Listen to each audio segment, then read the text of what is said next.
service tight end we want to hear. You're a 3-down tight end. Full service tight end, you like getting on the end of that line and knocking somebody around? It's not the best part about football. I like catching the ball better, but I'm definitely willing and able to do that. I'll be doing that at the next level as well. Who else could it be? Me, your me, Louie T. Welcome to the 2018 NFL Draft Prospects 101 series, your guide to some of the biggest and hottest names. 2018 NFL Draft. We're talking tight ends, and this next guy has a chance to be one of the premier playmakers in this league if he develops the way that a lot of people think he has the capability to develop. Now, there's a lot of questions as to what he's going to bring to the table, level of competition, just how fast are you really? Can you block it all?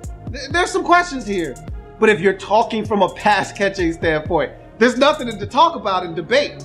This guy is the best pass catching prospect at the tight end position in this draft. And you could make a case and argument that he may have some of the best set of hands from a pass catching standpoint of all skill guys in this draft, receivers included. I'm talking about South Dakota State tight end, Dallas Goedert. Let's talk about Dallas Goedert and why he could easily slip into the second round, but wouldn't be shocked if he comes off the board in the first.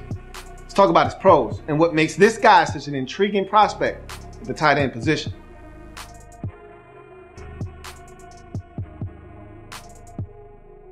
So we start with his measurables. Standing 6'5", 256 pounds. It's a big man. And at 6'5", 256, you get a package that's going to allow him to win in a lot of situations. And he's a really good athlete, so you can go ahead and throw in athleticism and all of those things that go with those measurables. There are a couple of comps, and you heard the drop at the top about his blocking and how he feels about blocking. We'll talk about that a little bit later on, but something you can't talk about and debate with this guy is his ability to catch the football. And he can't be some of the other guys that we look at as elite prospects in this league. You can't be those guys if you don't block. But we'll talk about that a little bit later on. From a pass catching standpoint, he does look like a Travis Kelce. More so to me like a Zach Ertz. And we'll talk about why he could compare to those guys down the line. But his pass catching ability second to none in this draft at the tight end position. And again, I'm not even willing to listen to anyone who wants to debate this. This guy's hands are supremely gifted, and there's a one-handed grab, and he made the one-handed grab look simple. He made it look routine, and the one against Nova in 2016 is just ridiculous, okay? Just a one-hand grab where he just reaches out, snags it, no problem, okay? And he does it to me, like I said, I saw him on tape do it at least 3 or 4 times. The guy's got the ability to just snag the football out of the air. He's got big hands, and so he's going to catch the football. That's one thing you can count on. If he's healthy, he's going to catch the football at the next level. All right.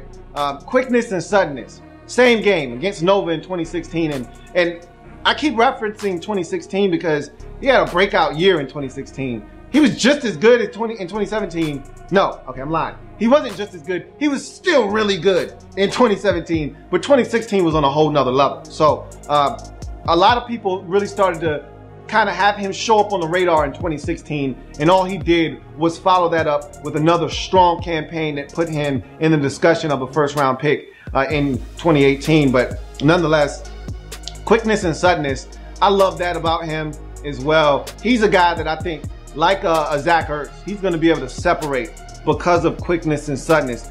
Zach Ertz, he's breaking dudes off. I mean, look at the Super Bowl slant for a touchdown, the go-ahead score. Did you see how he broke that corner off, widened him, broke him off, broke to the inside, corner was on the ground, okay? Touchdown. That's what Zach Ertz brings to the table. He's breaking dudes off. Dallas Goedert can do the same exact thing. So his quickness and suddenness gonna win him a lot of matchups at the next level for sure. Route running ability, again, when you have quickness and suddenness as a tight end, you look just off of your sheer size and ability to run routes, just to stem guys, just to widen a guy to the outside, just to be able to sit down, that's gonna get you 40 catches as a tight end. okay, if you're good. That'll get you 40 balls. The ability to just widen a guy at the stem of a route, give a guy a subtle push off, don't extend, just a little nudge with the shoulder to get him to the outside so you can break inside. The ability to just sit down 5 to 7 yards over the quarterback and just stand there in a zone and be open and inviting to the quarterback to throw it to you. That'll get you 40 balls if you're good. He's gonna catch 70 to 80 balls in any given season, 65, 70 balls, because he can get open. He can accelerate, he can run, he's got quickness, he's got suddenness, he's got route running ability. So he's gonna win. Translation, he's gonna win. Catch radius. He's got some big, long arms at 6'5". He's gonna be able to make some catches like the one-handed grab versus Nova. He's gonna make those plays because he's got a really long catch radius. Toughness, 23 reps of 2 1/4. Zach Ertz had 24 reps. So let's go ahead and make the comparison right now. I think he's more Ertz than Kelsey, okay? Ertz ran a 4.76. We don't know what Dallas Goedert ran. We'll talk about that a little bit later on. But Ertz is 24 reps of 2 1/4. Dallas Goedert, 23 reps of 2 1/4. Ertz is right around 6'4", 6'5", right around 250, 255 pounds. Dallas Goedert, 6'5", 255. So 256. They look like the same guy. We'll talk about something that may differentiate from them a little bit later on, but his toughness doesn't show up in the run game or as a pass protector. His toughness shows up being able to catch the football in traffic and continuing to get yards after contact. Not afraid of taking a shot. He knows it's coming, still gonna secure the football. So that's where his toughness comes into play. Awareness. I love his awareness. And again, his awareness doesn't stem from picking up that free hitter, okay? Seeing that a blitzer is coming and able to get out to him and push him around the quarterback and keep the integrity of the pocket. That's not where his awareness comes. He's not the guy that's sift blocking on the other side of the football field and coming around and picking up the guy in time and allowing the quarterback to step up and make an accurate throw. That's not where his awareness comes in. Where his awareness comes into play is quarterback scrambling out of the pocket, looking for a target, and Dallas Goedert coming back to the football and snatching it out of the air and then picking up an additional 25 yards like I watched him do in a game when I was watching him on tape. That's where his awareness comes in. The ability to sit down in zone coverage, the ability to win against man-to-man, understanding the difference between the two and where the holes are in zone coverage and where he needs to be, and then the ability to know when the quarterback needs you to come back and be a target for him and help him out. And so he does all of these things, and that's where his awareness kicks into play. Versatility. He lined up everywhere. I even got to see him. I didn't think I would, but I even got to see him in a Y, a traditional inline Y position as a tight end, which I expected him to be in an H-back setting and split out for the vast majority, which he was of the time. But I actually did get to see him on a few, very few, but a few occasions in line. And I said, okay, at least there's something to work with here. So he lined up everywhere. So the versatility is very good.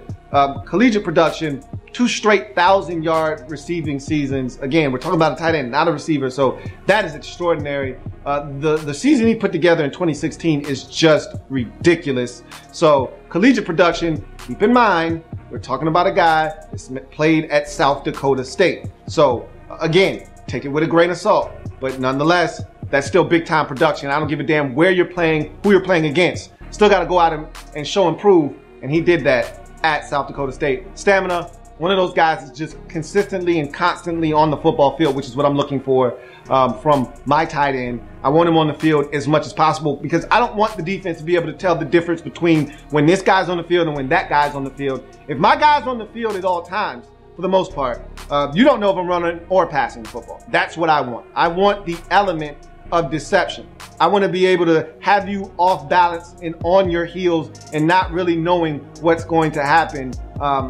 If I've only got Dallas Goedert in the game when I'm throwing the football, that's a tell. And that's a no-no in the NFL. Can't have tells. You want to minimize your predictability And so I need my tight end to have stamina so that I can have him in the game in running situations and as well in passing situations. Red zone target, that's the last pro. This is a guy with 21 career receiving touchdowns, 22 total. So again, you're talking about a guy that is finding the end zone. And granted, I understand. Of those 21 receiving touchdowns, how many of those came actually in the red zone? I don't know. You know, when we look at touchdowns, we just talk about a guy's red zone ability. I saw this guy go up and make plays in the red zone, so I know he's fully capable.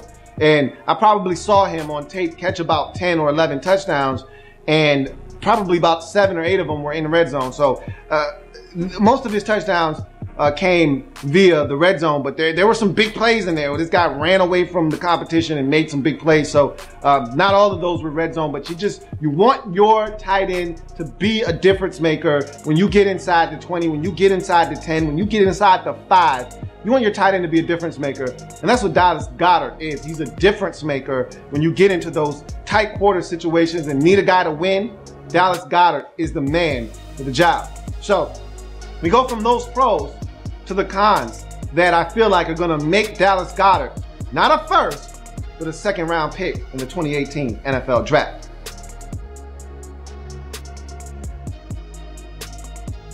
Speed! That's where we start with Dallas Goedert, is how fast are you? And honestly speaking, I don't think this is going to make that big of a difference. I hated the fact that he didn't compete, that he wasn't able to run at the combine. He was injured. He was banged up. Okay, so, and that's cool. We see it all the time. That's not something that I'm bent out of shape about. If you can't go, you can't go. That's what the pro day is for. So everyone was expecting him to run at his pro day, and he was fine at his pro day. He did everything else at his pro day. But someone got in his ear, and he decided not to run. Why? Why? I just want to put a time to what I'm seeing on tape. Give me that ability to do that. For some reason, and again, normally when a guy does something like this, you start to doubt. You give me reasons to doubt. You know, I put that to bed. Give me no doubt, okay? Treat it like a court proceedings. Give me no reasonable doubt, okay? He didn't do that. He left the door ajar. If I'm in the jury, I'm not sure if he's guilty or not. So now I need to know, how fast are you?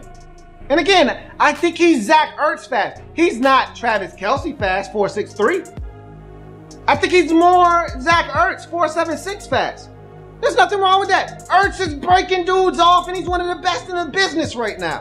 So if you ran a 4.78, was anybody going to kill you for that? No. So why did you just run? Unless you were going to run a 4.85. We didn't see 4.85 on tape. So I don't know what it was. I beat him up for it, though. I dinged him big time for it. I mean, I beat him up like a dude with suspect hands, all right? I beat him up pretty bad. So, a little disappointed in him, but at the end of the day, it's probably really minuscule when you get into the decision-making process on this guy. What he ran and what he's going to run, probably really, really a small part of what you're getting here, because this guy, he's an athlete, he can run. You can see it on tape, but I would have loved to have seen him run. But anyway, let's get to the real meat and potatoes of why this guy's not going to be a first-round pick, most likely. Run blocking and pass blocking ability. Okay, let's start with the run blocking. He overruns his blocks. First of all, you heard the clip I played at the beginning of the breakdown. That this is a guy that, and to me, I love his brutal honesty there. That's number one. Number two, he was speaking generally for this entire draft class and really for draft classes to come, because the tight end position has changed so much over the last decade in college football that they're asking these guys to block less and catch the football more. So I think his sentiment is echoed by not only the other tight ends in this draft, okay, and you never want to speak for other guys, but I'm telling you, just watching them on tape, they feel the same way he does. They may not come out and say it, but they feel the exact same way that he does. And I'm glad that he said what he said, because it shows that he understands he's got to get better. And no, I don't love blocking, but I do it because it's a part of my job. It's a part of my job description, but I'm not great at it. That's essentially what you saw on tape. He overruns a ton of his blocks. So he'll get to the guy, but he'll overrun him by a step or two, which allows a guy to be able to get into play. And what you saw from Goedert, and this is a very nasty habit that he's got to kick. When he overruns a guy, he's quick to grab. He gets really, really grabby. And just imagine, if your running back is running behind you as a kickout block, and you go to get in front of that linebacker who's reading the running back, and you think that your tight end is going to be able to seal him to the outside, so you're going to cut it back. And Dallas Goedert overruns that blocker, that linebacker by about a step. And so you go to cut it back, and all of a sudden your back cuts it back, and you look back and you say, oh shit, he's cutting it back, and I overran the block. What's your first inclination? Grab, hold, tug, pull. That's what Dallas Goedert does quite often. He's going to get dinged for that at the next level if he continues to do that. He's not the strongest guy at the point of attack. He's not looking for a ton of contact. He does it because he has to, not because he wants to.